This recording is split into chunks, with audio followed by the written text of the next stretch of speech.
నమస్తే, welcome to Sri Baba news. ముందుగా headlines. తణుకులో స్వచ్ఛ దివాస్ కార్యక్రమంలో పాల్గొన్న ముఖ్యమంత్రి నారా చంద్రబాబు నాయుడు. వైసీపీకి అధికారం ఇస్తే ఏపీని 5 ఏళ్ల పాటు అంధకారంలోకి నెట్టేస్తుందని ఆగ్రహం. సనాతన ధర్మం నా రక్తంలోని ఉందన్న డిప్యూటీ సీఎం జనసేన అధినేత పవన్ కళ్యాణ్. భారతదేశం కోసం చనిపోయేందుకు సిద్ధంగా ఉన్నానని వెల్లడి.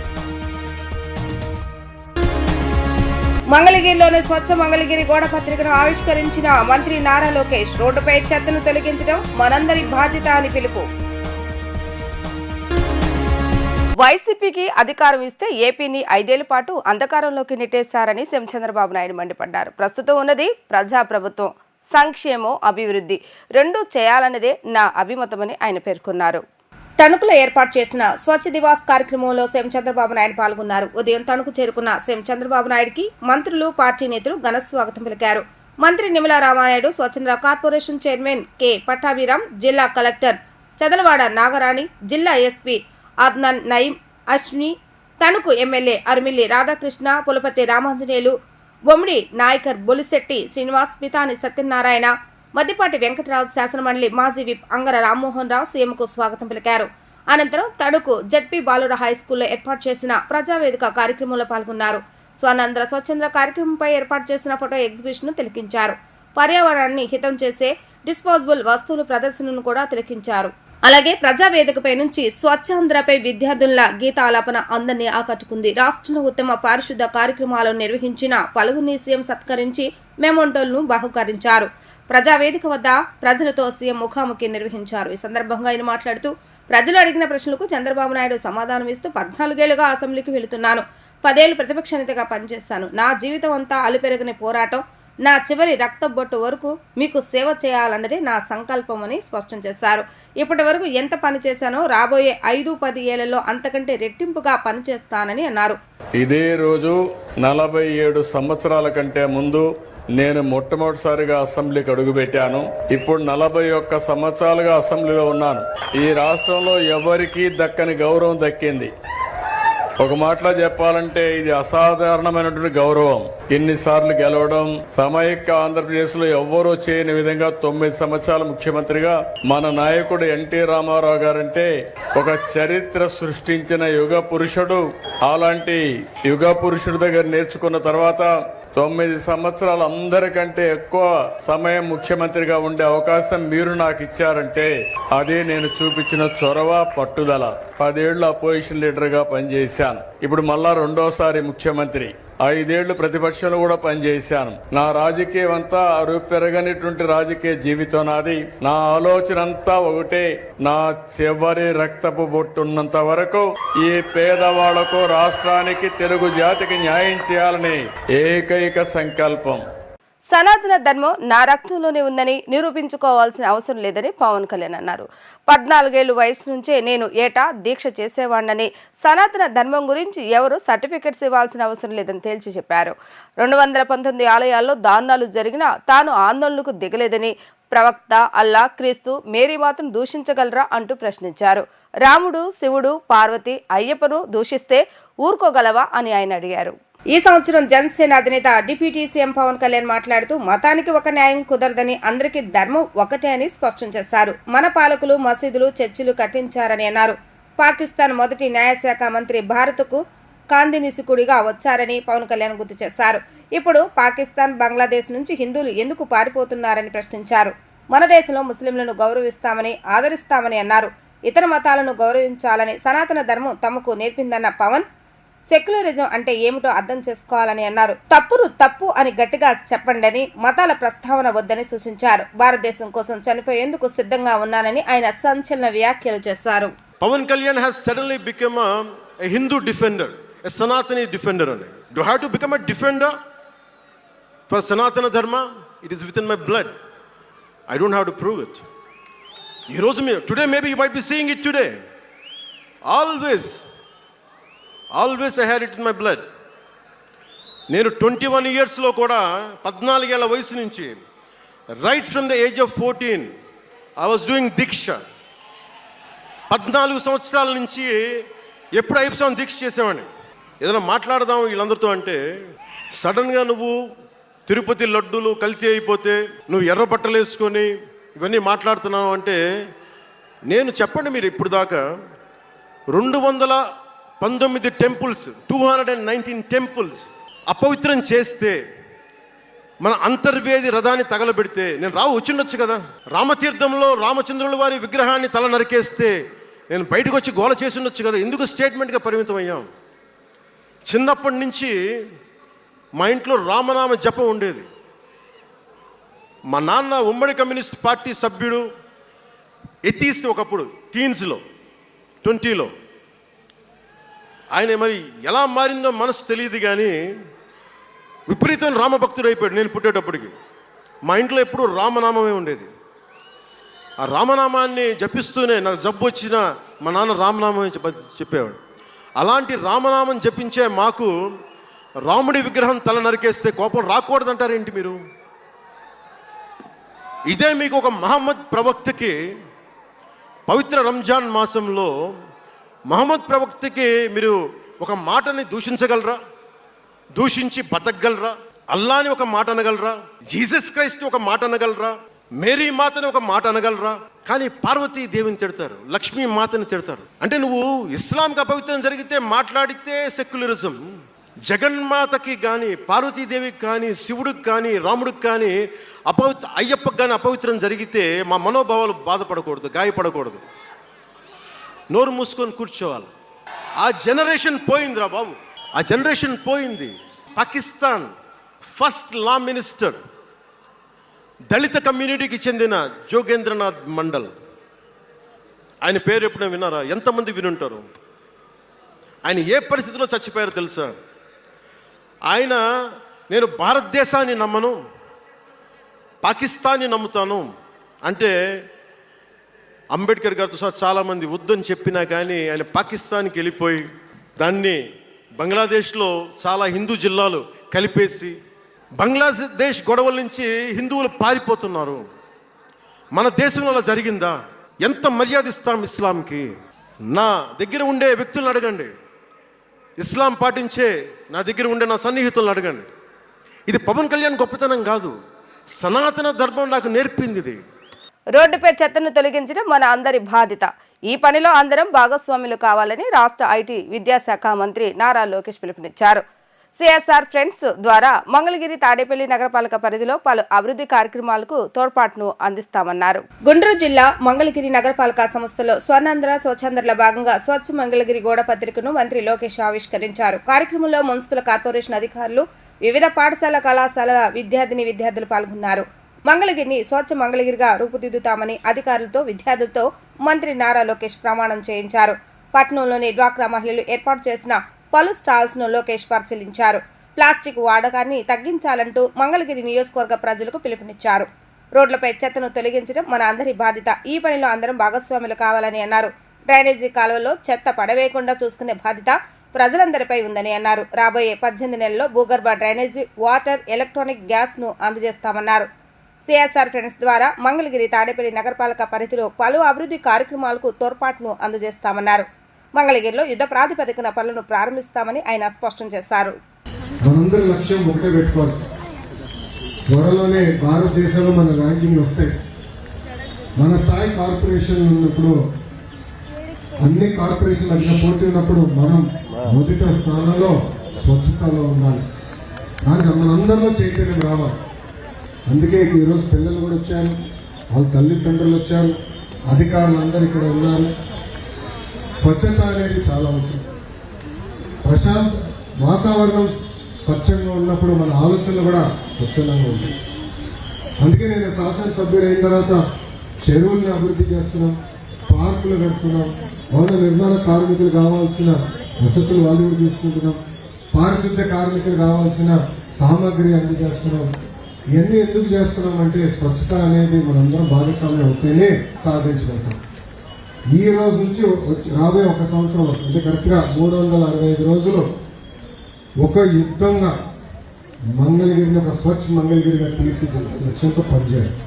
మంగళగిరి అంటే ఎన్టీఎంసీ కార్పొరేషన్ ఒక స్వచ్ఛ కార్పొరేషన్గా తీర్చిదిద్దాల లక్ష్యంతో మనందరం పనిచేయాలి. ఈరోజు కమిషనర్ గారి ఆధ్వర్యంలో పారిశుద్ధ కార్మికులు బాగా కష్టపడుతున్నారు. ఇంకా కొన్ని ఏరియాల్లో ఇంప్రూవ్ చేయాల్సిన అవసరం ఉంది. ప్రజలు కూడా చెప్పారు, తప్పనిసరిగా చేస్తాం, మాకు ఎలాంటి సందేహం లేదు. రాబోయే 18 నెలల్లో భూగర్భ డ్రైనేజ్, భూగర్భ డ్రింకింగ్ వాటర్ పైప్ లైన్, భూగర్భ గ్యాస్, భూగర్భ విద్యుత్ లైన్ కూడా మన ప్రభుత్వం మంగళగిరి కార్పొరేషన్కి వేయబోతుంది. కానీ ప్రజల్లో కూడా చైతన్యం రావాలి. స్వచ్ఛత అనేది కేవలం రాజకీయ నాయకులు, అధికారులు, పారిశుద్ధ కార్మికుల పని కాదు, మనందరి పని.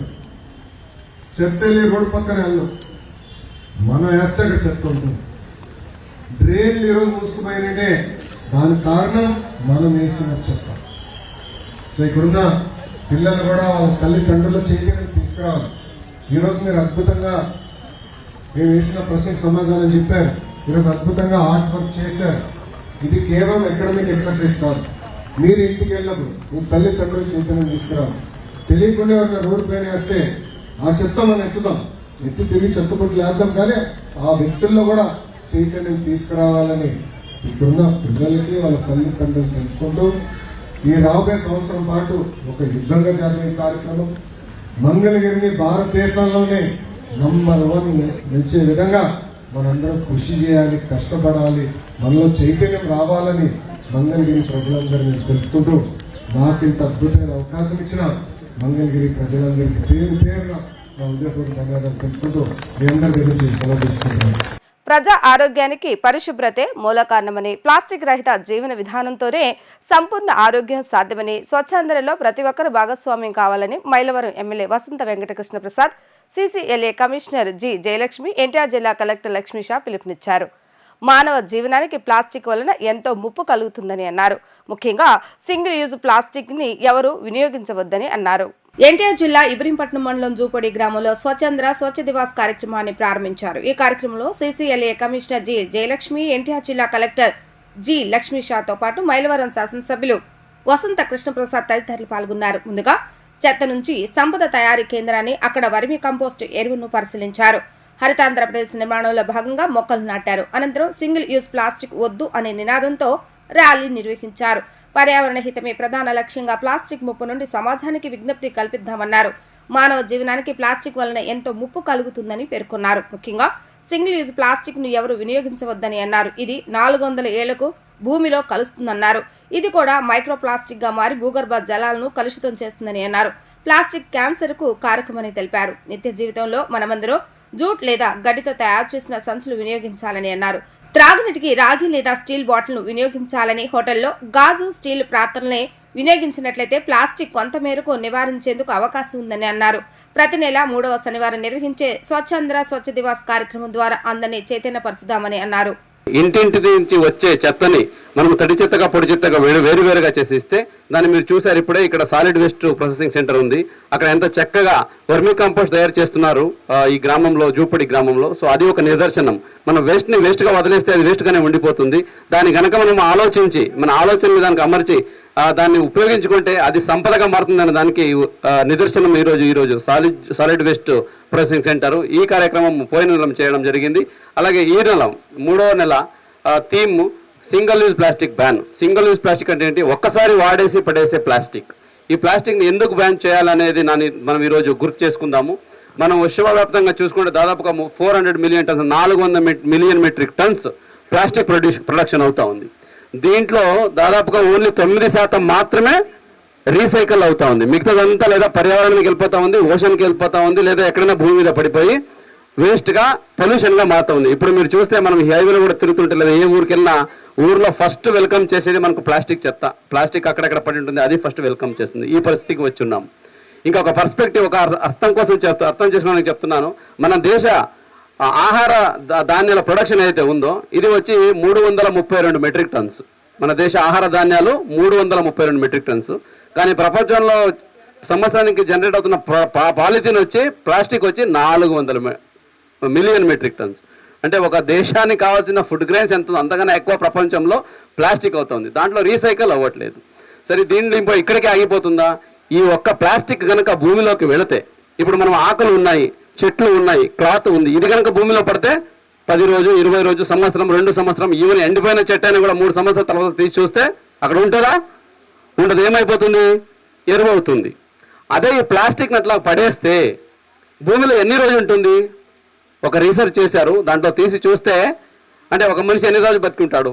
దాదాపుగా 60 సంవత్సరాలు, 50 సంవత్సరాలు, 70 సంవత్సరాలు, 80, 100 సంవత్సరాలు, 400 సంవత్సరాలు భూమిలో ఉంటుంది ప్లాస్టిక్. అంటే 4 తరతరాలుగా అక్కడ ఉండిపోతుంది. సరే ఉండిపోని అప్పుడైనా ఎరువు అవుతుందా? అది ఎరువు అవ్వదు, మైక్రో ప్లాస్టిక్గా మారుతుందంట. మైక్రో ప్లాస్టిక్ అంటే ఏంటి? మన కண்ணிకి కనిపించదు, అది కనిపించదు. నీళ్లు చూస్తే బాగున్నాయి నీళ్లు, కానీ నీళ్ళ లోపల మనకి కనిపించకుండా మైక్రో ప్లాస్టిక్ ఉంటాయి, మైక్రోన్స్లో ఉంటాయి. అవి ఎంతవరకు ఇంపాక్ట్ చేస్తున్నాయి అని చూస్తే ఒక వరల్డ్ హెల్త్ ఆర్గనైజేషన్ రీసెర్చ్ చేసిన ప్రకారంగా ప్రతి సంవత్సరం ఒక మనిషి ఇప్పుడు ఈనాటికి ఒక మనిషి ప్రతి సంవత్సరం ఇటువంటి 5,000 మైక్రో ప్లాస్టిక్ని మనం కన్జ్యూమ్ చేస్తున్నాము.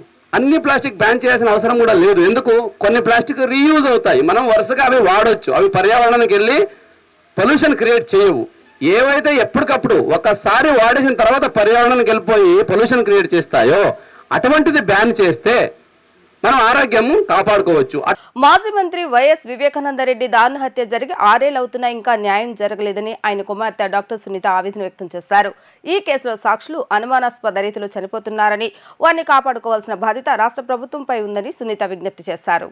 వివేక 6వ వర్ధంతి వేళ వైఎస్ఆర్ జిల్లా పులివెందులలో ఆయన సమాధి వద్ద కుటుంబ సభ్యులు ప్రార్థన నిర్వహించారు. సమాధి వద్ద వివేక భార్య సౌభాగ్యమ్మ, కుమార్తె సునీత, అల్లుడు రాజశేఖర్ రెడ్డి పూలమాలలు వేసి నివాళులర్పించారు. అనంతరం మీడియాతో మాట్లాడిన సునీత కీలక వ్యాఖ్యలు చేశారు. మాజీ మంత్రి వైఎస్ వివేకానందరెడ్డి దారుణ హత్య జరిగి 6 ఏళ్లు అవుతున్నా ఇంకా న్యాయం జరగలేదని ఆయన కుమార్తె డాక్టర్ సునీత ఆవేదన వ్యక్తం చేశారు. ఈ కేసులో నిందితులు ఒకరు తప్ప మిగిలిన వారంతా బయట తిరుగుతున్నారని సునీత తెలిపారు. సిబిఐ కోర్టులో ట్రయల్ కూడా మొదలు కాలేదన్నారు. దర్యాప్తు ముందుకు సాగకుండా నిందితులు సిస్టాన్ని మేనేజ్ చేస్తున్నారనే అనుమానం కలుగుతుందని అన్నారు. నిందితుల కంటే ఈ కేసులో బాధితులైన తమకే ఎక్కువ శిక్ష పడుతున్నట్లుగా అనిపిస్తుందని ఆవేదన వ్యక్తం చేశారు. అయినా న్యాయ పోరాటం కొనసాగిస్తామని ఆమె స్పష్టం చేశారు. ఈ కేసులో సాక్షులు అనుమానాస్పద రీతిలో చనిపోతున్నారని, వారిని కాపాడుకోవాల్సిన బాధ్యత రాష్ట్ర ప్రభుత్వంపై ఉందని సునీత విజ్ఞప్తి చేశారు. నాన్నగారు వైఎస్ వివేకానంద రెడ్డి గారి హత్య జరిగి 6 సంవత్సరాలుగా పోరాడుతున్నాం న్యాయం కోసం. ఈ 6 సంవత్సరాల్లో ఎంత పోరాడినామో అందరూ చూస్తున్నారు. ఈ రోజు చూస్తే పరిస్థితి ఒక్కరు తప్ప వీళ్ళు అందరూ బయట లక్షణంగా బ్రతుకుతున్నారు. అక్యూస్ అందరూ బయట ఉన్నారు. ఇన్వెస్టిగేషన్ ఆగిపోయింది, ట్రయల్ మొదలు పెట్టట్లేదు. న్యాయం వస్తుందా? ఈ దారుణమైన హత్య గురించి ఇంతగా పోరాడుతున్నాము. ఇంత అన్యాయం జరిగితే న్యాయం జరగలేదు, మరి ఇంకొకరికి ఎలా న్యాయం జరుగుతుందని అనుకుంటాము. ఈ న్యాయ పోరాటం అయితే ఆగేది లేదు, ఖచ్చితంగా కంటిన్యూ చేస్తాం. ఈ ప్రాసెస్ లో అక్యూస్డ్ కంటే ఎవరైతే నిందితులు అని చెప్పబడ్డారో వాళ్ళకంటే ఎక్కువ శిక్ష మాకు, మా కుటుంబానికి ఎక్కువ పడుతున్నట్లుగా ఉంది. ఇది న్యాయం అసలు, కానీ ఖచ్చితంగా న్యాయం జరుగుతుందన్న నమ్మకం అయితే ఉంది. సిబిఐ వాళ్ళు మళ్ళీ ఇన్వెస్టిగేషన్ మొదలు పెడతారు అని అనుకుంటున్నాను. అని ఐఎమ్ హోపింగ్ కోర్టు వాళ్ళకి ఖచ్చితంగా ఇది చేస్తారని ఆశిస్తున్నాను. వాళ్ళని ప్రాధాన్యపడుతున్నాను. నాకు తెలిసి అయితే చాలా లోపాలు జరిగాయి, ఇన్వెస్టిగేషన్ లో జరిగాయి, ప్లస్ ట్రయల్ లో జరుగుతున్నాయి. ట్రయల్ మొదలే పెట్టట్లేదు. Accused know how to manage the system. వాళ్ళకి ఎట్లా సిస్టమ్ ని బైపాస్ చేయాలో, ఎట్లా మేనేజ్ చేయాలో తెలుస్తున్నట్లుంది. లేకపోతే ఇంకా ఎందుకు మనకి ఇట్లా న్యాయం జరగకుండా ఉంది. కానీ పోరాటం అయితే జరుగుతుంది, చూద్దాం. Let us see where it goes. నెమలి శ్రీ వేణుగోపాల స్వామి తిరుకల్యాణ మహోత్సవం శుక్రవారం రాత్రి అంగరంగ వైభవంగా జరిగింది. పెళ్లి కుమారుడైన వేణుగోపాలుని సాంప్రదాయబద్ధంగా గరుడ వాహనంపై ఉంచి మేళతాళాలతో ఆలయ ప్రాంగణంలోకి కళ్యాణ వేదికపైకి తోడ్కొని వచ్చారు. పెళ్లి కుమార్తెలైన శ్రీదేవి సత్యభామలను పల్లకిలో తీసుకొచ్చారు. వేలాది మంది భక్తుల సమక్షంలో స్వామివారి కళ్యాణాన్ని శాస్త్రోక్తంగా నిర్వహించారు. భక్తుల అభిష్టములు నెరవేర్చే దేవుడు నెమలి స్వయంభూ శ్రీ వేణుగోపాల స్వామి వారి 68వ వార్షిక బ్రహ్మోత్సవాల భాగంగా శుక్రవారం రాత్రి రుక్మిణి సత్యభామ సమేత వేణుగోపాల స్వామి తిరుకల్యాణ మహోత్సవం కనుల పండుగగా జరిగింది. విజయవాడ ఎంపీ కేశినేని శివనాథ్, కేశినేని జానకి లక్ష్మి దంపతుల కళ్యాణ మహోత్సవంలో పాల్గొన్నారు. ఎంపీ కేశినేని శివనాథ్ దంపతులకు ఆలయ అధికారులు ఘన స్వాగతం పలికారు. ఎమ్మెల్యే కొలికిపూడి శ్రీనివాసరావు, కొలికిపూడి మాధవి దంపతులు, మాజీ సిబిఐ డైరెక్టర్ జేడి లక్ష్మీనారాయణ కూడా ఈ కళ్యాణ మహోత్సవంలో పాల్గొన్నారు. శ్రీ వేణుగోపాల స్వామి వారికి ఎంపీ కేశినేని శివనాథ్ దంపతులు పట్టు వస్త్రాలు సమర్పించారు. వేద మంత్రోచ్చరణల మంగళ వాయిద్యాల నడుమ వైభవంగా జరిగిన స్వామివారి కళ్యాణాన్ని కనులారా వీక్షించి స్వామివారి అనుగ్రహాన్ని పొందారు. ఈ సందర్భంగా వేద పండితులు స్వామివార్లకు విశేష పూజా కార్యక్రమాలు, హారతులు అందజేశారు. ఈ కార్యక్రమంలో భక్తులు పెద్ద ఎత్తున పాల్గొన్నారు.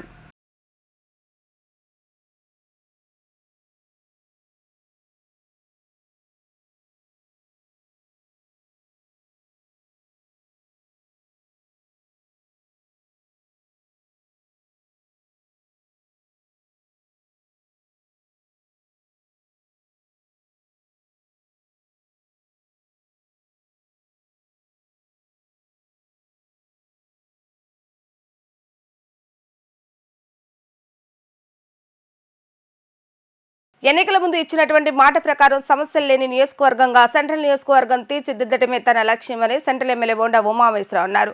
ప్రజలకు ఎటువంటి సమస్య లేకుండా ఉండేందుకు తమ ఎన్డీఏ ప్రభుత్వం కృషి చేస్తుందని ఆయన పేర్కొన్నారు. సెంట్రల్ నియోజకవర్గంలోని 63 మరియు 64 డివిజన్ రాజనగర కొత్త రోడ్డు మరియు Kandrika main road, main drain, RC మరియు కల్వర్ట్ల నిర్మాణం పనులు ప్రారంభించడం జరిగింది. ఈ కార్యక్రమానికి ముఖ్య అతిథులుగా ప్రభుత్వ విప్, సెంట్రల్ నియోజకవర్గ శాసనసభ్యులు బోండా ఉమామహేశ్వరరావు, తెలుగుదేశం పార్టీ యువ నాయకులు బోండా రవితేజలు పాల్గొని ప్రత్యేక పూజలు నిర్వహించి శంకుస్థాపన పనులు ప్రారంభించి శిలాఫలకాన్ని ఆవిష్కరించారు. ఈ సందర్భంగా బోండా ఉమా మాట్లాడుతూ తెలుగుదేశం ప్రభుత్వం అధికారంలోకి వచ్చిన 9 నెలల కాలంలో ఎన్నికైన తర్వాత అభివృద్ధి పనులు వేగవంతంగా కొనసాగుతున్నాయి. గత వైఎస్ఆర్సీపీ ప్రభుత్వంలో నిర్లక్ష్యానికి గురైనటువంటి నియోజకవర్గ అభివృద్ధి నేడు అభివృద్ధిలో ముందుందని అన్నారు. నియోజకవర్గంలో గత వైసీపీ ప్రభుత్వంలో నిర్లక్ష్యం కాబడిన పనులు ఈ 9 నెలల కాలంలో దాదాపు 140 కోట్ల రూపాయల పనులు పూర్తి చేశామని అన్నారు. పేద ప్రజలు అధికంగా నివసించేటటువంటి 63 మరియు 64 డివిజన్లో డ్రైనేజీ పనులు ప్రారంభించడం వల్ల రేపు వర్షాలు, వరదలు వచ్చినా ప్రజలకు ఎటువంటి ఇబ్బంది లేకుండా ఈ రోజు 14 కోట్ల రూపాయలతో బ్యాలెన్స్ ఉన్న పనులకు టెండర్లు పిలవడం జరిగిందని అన్నారు. మెయిన్ డ్రైన్ రాజీవ్ నగర్ కట్ట వద్ద ఉందని, ఈ ఒక్కటే 7 కోట్ల రూపాయలతో శంకుస్థాపన చేయడం జరిగిందని, నియోజకవర్గంలో ప్రతి డివిజన్లో ఉన్నటువంటి సమస్యల మీద తనకు పూర్తి అవగాహన ఉందని, పెండింగ్ లో ఉన్న పనులన్నింటినీ కూడా రాష్ట్ర మంత్రి నారాయణకి, మున్సిపల్ కమిషనర్ కి, సిఈకి, ఎస్సీ దృష్టికి ఇప్పటికే ఉంచడం జరిగిందని, ఎప్పటికప్పుడు మంత్రులతో, అధికారులతో సమావేశాలు నిర్వహించి నియోజకవర్గ అభివృద్ధి కోసం నిరంతరం కృషి చేస్తున్నామని వివరించారు. సెంట్రల్ నియోజకవర్గంలో నేను శాసనసభ్యుడిగా ఎన్నికైన తర్వాత అభివృద్ధి పనులు వేగవంతంగా జరుగుతూ ఉన్నాయి. గత 5 సంవత్సరాలు నిర్లక్ష్యానికి గురి కాబడిన నియోజకవర్గం ఇప్పుడు అభివృద్ధిలో పరుగులెడుతూ ఉంది. ఈ 8 నెలల్లో దాదాపు 140 కోట్ల రూపాయలు పనుల్ని నిర్లక్ష్యం కాబడినటువంటి పనులన్నింటిని కూడా మొదలుపెట్టాం. గతంలో నేను శాసనసభ్యుడిగా ఉన్నప్పుడు ఎల్ఎన్టీ డ్రైన్స్ అన్నిటిని కూడా ఆ రోజు సెంట్రల్ గవర్నమెంట్ ఇచ్చిన నిధులు 500 కోట్లు అయితే దాంట్లో 150 కోట్లు కేవలం ఎల్ఎన్టీ డ్రైన్స్ కోసం విజయవాడ సెంట్రల్ నియోజకవర్గానికి ఆ రోజు తీసుకొచ్చాం. అనేక డ్రైన్లని ఆ రోజు మొదలుపెట్టాం. దాదాపు 120 కోట్ల రూపాయల పనుల్ని పూర్తి చేయగలిగాం. మిగతా ఏదైతే ప్రభుత్వం మారినాక పెండింగ్లో పెట్టేసినటువంటి పనులన్నింటిని కూడా మళ్ళీ అధికారులతో సమీక్షించాం. మళ్ళీ అధికారులతో టెండర్లు పిలిపించి ఇవాళ వేగవంతంగా ఆ పనులన్నింటిని కూడా మొదలు పెడతాం వల్ల ఈ ప్రధానమైనటువంటి డ్రైనేజీ సమస్య తీరబోతా ఉంది. ఎందుకోసం అంటే ఈ రాజీవ్ నగరు అలాగే 63, 64 డివిజను ప్రాంతాల్లో ఈ ప్రధానంగా కొరవ ఉన్నటువంటి ఈ డ్రైన్లు పూర్తయితే ఈ డ్రైనేజీ నీళ్ళన్నీ కూడా డైరెక్ట్గా కండ్రిగా సెంటర్ నుంచి 33 తుమ్ములు అంటే ఊరు అవతలకి వెళ్ళిపోయే పరిస్థితి ఉంది. రేపు వరదలు వచ్చినా, రేపు వర్షాలకు అధిక వర్షాలు పడినా, ఇంకోటి వచ్చినా ఇబ్బందులు లేకుండా దీన్ని వేగవంతంగా పూర్తి చేయడానికి 14 కోట్ల రూపాయలతో ఇవాళ బ్యాలెన్స్ వర్కుల్ని పిలవగలిగాం. దీంట్లో ఈ ఎల్ఎన్టీ మెయిన్ డ్రైను ఏదైతే రాజీవ్ నగర్ కట్ట దగ్గర ఉన్నటువంటి డ్రైను ఇది 7 కోట్ల రూపాయలతో దీన్ని ఇవాళ మా స్థానిక కార్పొరేటర్ మా సోదరి మోదుగుల తిరుపతి గారి చేతుల మీదుగా ఇవాళ శంకుస్థాపన చేయడం జరిగింది. వేగవంతంగా దీన్ని పూర్తి చేస్తాం. ఆ డివిజన్ నాయకులు అందరూ కూడా దీంట్లో పాల్గొన్నారు. సంతోషం. నా ఆస్తుల్ని, నా బియ్యంకుడు ఆస్తుల్ని జగన్మోహన్ రెడ్డి కాజేశారని జనసేన నేత బాలినేని శ్రీనివాసరెడ్డి ఆవేదన వ్యక్తం చేశారు. పిఠాపురం సాక్షిగా నేను అన్ని నిజాలే చెప్తానని అన్నారు. జగన్ వల్ల తాను, తన కుటుంబ సభ్యులు ఎంతో బాధపడ్డారని ఆయన ఆవేదన వ్యక్తం చేశారు. జనసేన పార్టీ 12వ ఆవిర్భావ దినోత్సవం సందర్భంగా కాకినాడ జిల్లా పిఠాపురం సమీపంలోని చిత్రాడలో ఏర్పాటు చేసిన జయకేతనం సభకు పార్టీ నాయకులు కార్యకర్తలు భారీగా తరలివచ్చారు. ఈ సందర్భంగా 12 ఏళ్ల జనసేన ప్రస్థానంపై ప్రత్యేకంగా రూపొందించిన డాక్యుమెంటరీని వేదికపై ప్రదర్శించారు. జనసేన పార్టీకి చెందిన మంత్రులు, ఎంపీలు, ఎమ్మెల్యేలు, నాయకులు, కార్యకర్తలు, పవన్ అభిమానులు భారీగా ఈ సభకు తరలివచ్చారు. ఈ సందర్భంగా బాలినేని మాట్లాడుతూ జగన్ తనకు తీవ్ర అన్యాయం చేశారంటూ బాలినేని ఉద్వేగానికి గురయ్యారు. జగన్ తనకు చేసిన అన్యాయాన్ని మరోసారి చెప్తానని, ఆ అన్యాయాలన్నీ చెప్పాలంటే ఇప్పుడు సమయం సరిపోతుందని అన్నారు. తాను రాజకీయాలకు వచ్చిన తర్వాత ఎంతో నష్టపోయానని, తన తండ్రి ఇచ్చిన ఆస్తిలో సగం అమ్మేసి రాజకీయం చేస్తానని తెలిపారు. ప్రాణం ఉన్నంత వరకు పవన్ కళ్యాణ్తో ఉంటానని, నాకు ఎలాంటి పదవి అవసరం లేదని వెల్లడించారు. తనను జనసేనలోకి తీసుకొచ్చింది నాగబాబు అని తెలిపారు. తాను ఎప్పుడో జనసేనలోకి రావాల్సింది, కానీ అప్పుడు రాకుండా తప్పు చేస్తానని అన్నారు. ముందుగా నన్ను తీసుకొచ్చినటువంటి వ్యక్తి మా నాగబాబు గారికి మీరందరూ కూడా 12 ఆవిర్భావ దినోత్సవాలు జనసేనకు సంబంధించి అటెండ్ అయి ఉంటారు. కానీ నాకు ఇది మొదటిది. అసలు బాలినేని శ్రీనివాసరెడ్డి అనేవాడు వైసీపీ విడిపోయి బయటకు వస్తాడా అనుకొని చాలా మంది మాట్లాడినటువంటి పరిస్థితులు ఉన్నాయి. మొదటగా నాకు రాజకీయ భిక్ష పెట్టింది రాజశేఖర రెడ్డి గారు. ఆయన జగన్మోహన్ రెడ్డి గారు పార్టీ పెడితే రాజకీయ భిక్ష పెట్టాడు కాబట్టి నేను మంత్రి పదవి వదులుకొని ఆయన వెంట నడిచాను. నేను 4 సంవత్సరాలు మనోహర్ గారికి తెలుసు, 4 సంవత్సరాలు మంత్రి ఉంది నాకు. అయినా కానీ నాకు రాజకీయ భిక్ష పెట్టాడు కాబట్టి, మానవత్వం అనేది ఉంది కాబట్టి నేను ఆ రోజు ఆయనకి తలిచాను. కానీ ఏం జరిగింది, నాకు మంత్రి వదిలిపెడితే మంత్రి ఇచ్చి మంత్రి తీసేశాడు. అవన్నీ నేను కూడా బాధపడిన, నేను మంత్రి అనేది ఐ డోంట్ కేర్. ఆ రోజు 4 సంవత్సరాలకే వదిలిపెట్టాను. మన నాయకుడు పవన్ కళ్యాణ్ గారు, ఆయన గురించి మాట్లాడావు పోసాని మురళీకృష్ణ గారు.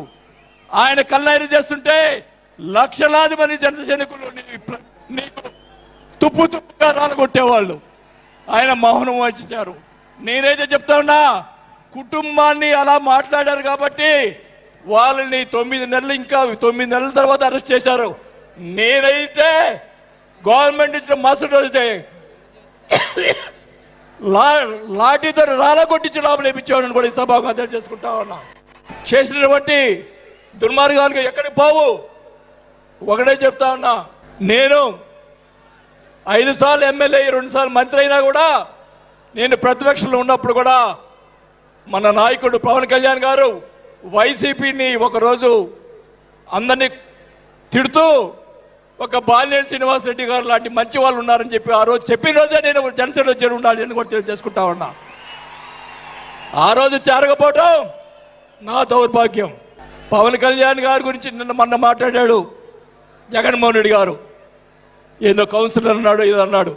అయ్యా జగన్మోహన్ రెడ్డి గారు, మీ నాన్న దయతోటి నువ్వు ముఖ్యమంత్రి అయ్యావు. మీ నాన్న అంత అడ్డు పెట్టుకొని, మా నాయకుడు ఇప్పుడు జనసేన నాయకుడు పవన్ కళ్యాణ్ గారు స్వశక్తితో ఈరోజు లక్షలాది మంది అభిమాన పాత్రులు అయ్యాడని గుర్తు పెట్టుకోవాలని కూడా తెలియజేసుకుంటా ఉన్నా. మీ నాయనతోటి వెనక ఒకసారి ముఖ్యమంత్రి అయ్యావు. వార్తలు ముగించే ముందు హెడ్లైన్స్ మరొకసారి. తణుకులో స్వచ్ఛ దివాస్ కార్యక్రమంలో పాల్గొన్న ముఖ్యమంత్రి నారా చంద్రబాబు నాయుడు. వైసీపీకి అధికారం ఇస్తే ఏపీని 5 ఏళ్ల పాటు అంధకారంలోకి నెట్టేస్తుందని ఆగ్రహం. సనాతన ధర్మం నా రక్తంలోని ఉందన్న డిప్యూటీ సీఎం జనసేన అధినేత పవన్ కళ్యాణ్. భారతదేశం కోసం చనిపోయేందుకు సిద్ధంగా ఉన్నానని వెల్లడి. మంగళగిరిలోని స్వచ్ఛ మంగళగిరి గోడ పత్రికను ఆవిష్కరించిన మంత్రి నారా లోకేష్. రోడ్డుపై చెత్తను తొలగించడం మనందరి బాధ్యత అని పిలుపు. ఇవి ఈ రోజు వార్తా విశేషాలు. మరలా తిరిగి ప్రసారమే వార్తలు మళ్ళీ కలుద్దాం. అప్పటి వరకు చూస్తూనే ఉండండి శ్రీప్రభ న్యూస్ విజయవాడ.